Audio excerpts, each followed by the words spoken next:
Okay, so we will continue our discussion on systems of linear equations or solving of systems of linear equations in three variables. Now, let's have these equations. We have your x plus y minus z is equal to 7. Then the second equation is x minus y plus 2z is equal to 3. Then the third equation is 2x plus y plus z is equal to 9. Of course, these equations have already three variables. So, magiging identity matrix niya dapat yan is 1, 0, 0. And we have your 0, 1, 0 and 0, 0, 1. And of course, the last part are the coefficients. So, ito, kukunin muna natin lahat ng kanyang coefficients and we place that in a matrix form. So, we have coefficients of the first row would be 1, 1, negative 1, and 7. For the second row is 1, negative 1, 2, and 3. And for the third row, that is 2, 1, 1, and 9. Now, we will transform this one into its identity matrix so that we will be able to solve for the values of your x, y, and z.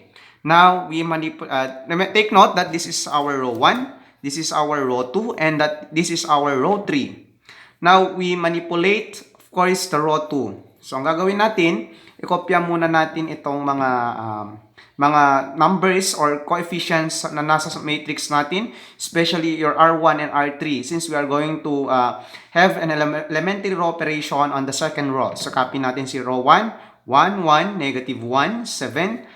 Then, for the third row, that is 2, 1, 1, and 9. Now, ano ang gagawin natin dito sa row 2? Para i-transform na natin siyang 0 ito. Gawin natin 0 yan. So, papaano? So, of course, we will have your negative R1 plus R2. So, R1 and R2 tayo. So, 1 minus 1, then that's equal to 0. Kung mapapansin nyo, 0 na rin itong coefficient dito. So, therefore, nakukuha na natin yung dito gamit ang elementary row operation.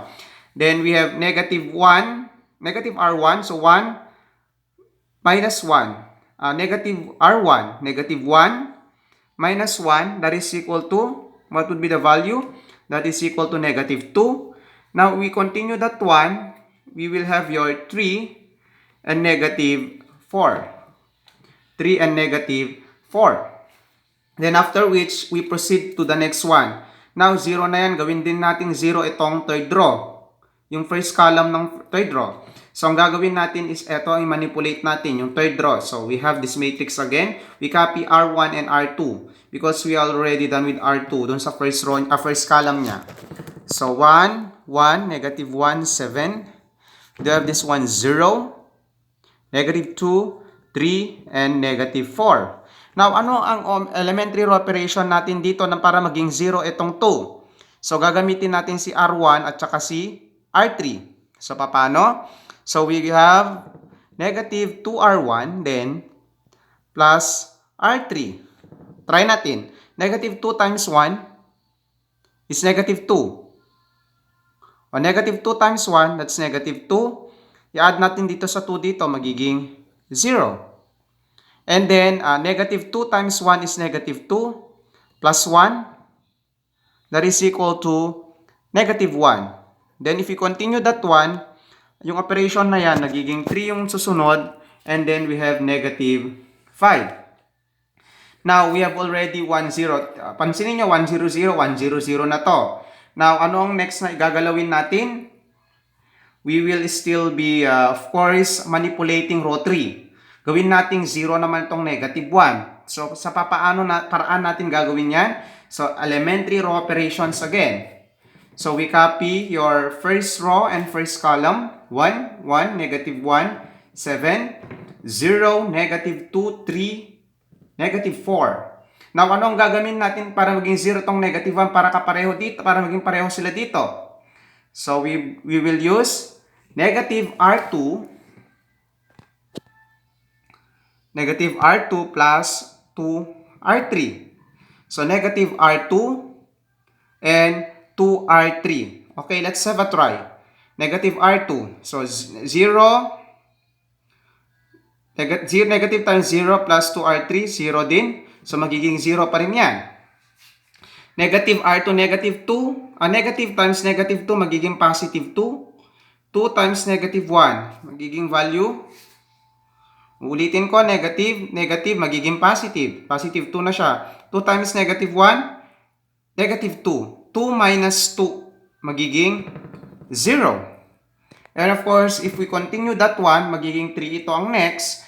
Then, we will have negative 6. Now, pansinin nyo, nandito okay na to. 0, 0 na rin yan.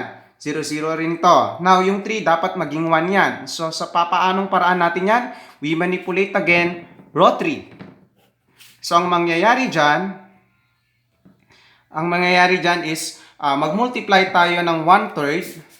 We multiply 1/3 to R3 so that this one becomes 1. So, we copy R1 and R2.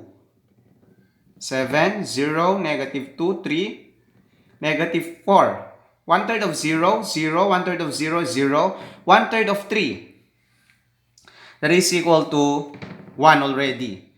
And kung mapapansin nyo, eto, parehas na sila dito. Then 1/3 of negative 6, that is equal to negative 2.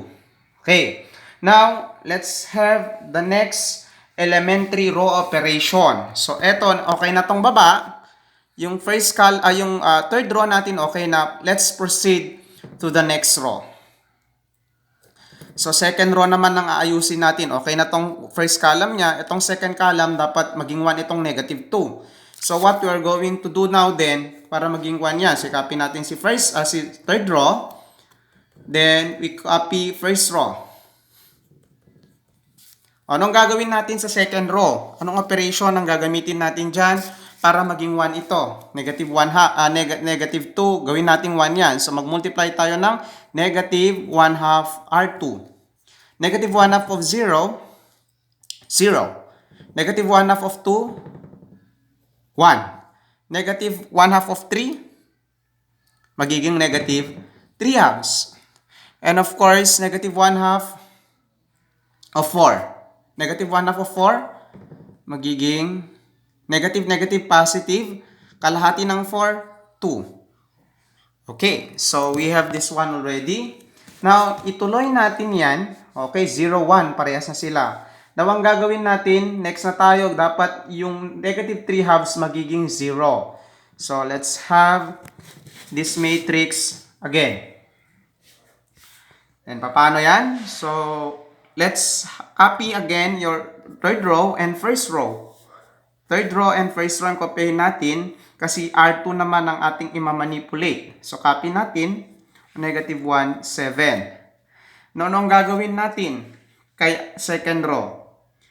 So, of course, para maging 0 itong ating negative 3/2, para maging kagaya nito sa identity matrix niya, tandaan nyo, ito po yung guide natin sa ating elementary row operations.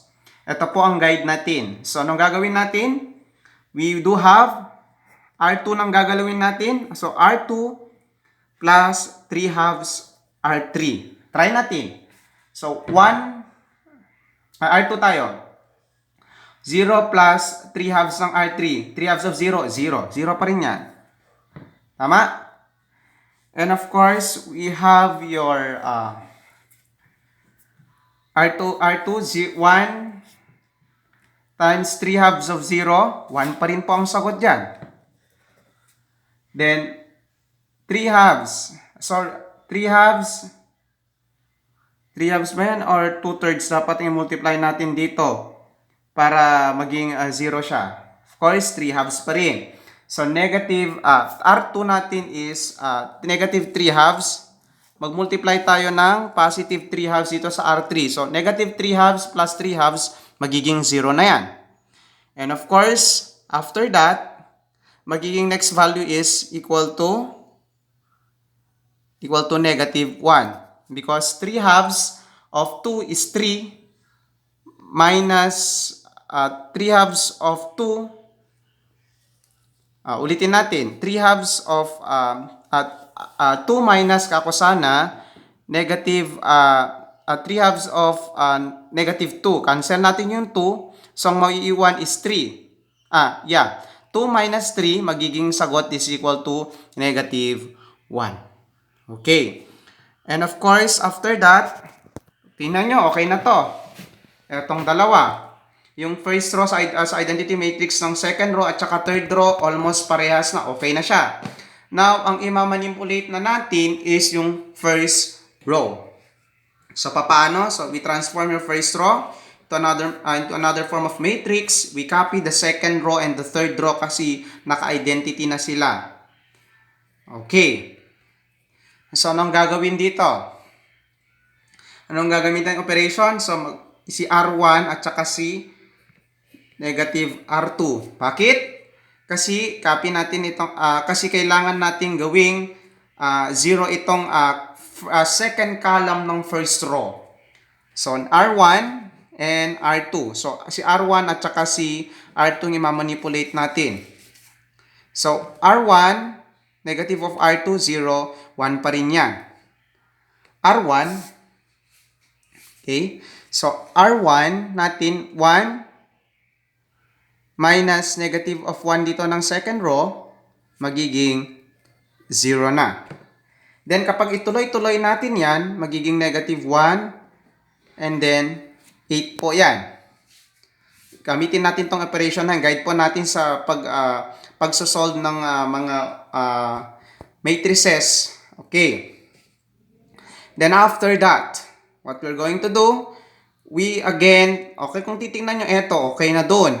Pero ito na lang, dapat maging 0 tong negative 1. Now, we're going to manipulate negative 1. So, i-copy pa rin natin si second row at third row. 1, 0, negative 1, 0, 0, 1, then negative 2. Then, anong gagawin natin kay first row? So, gamitin natin tatapos na natin si R1 at saka si R2 na ginamit.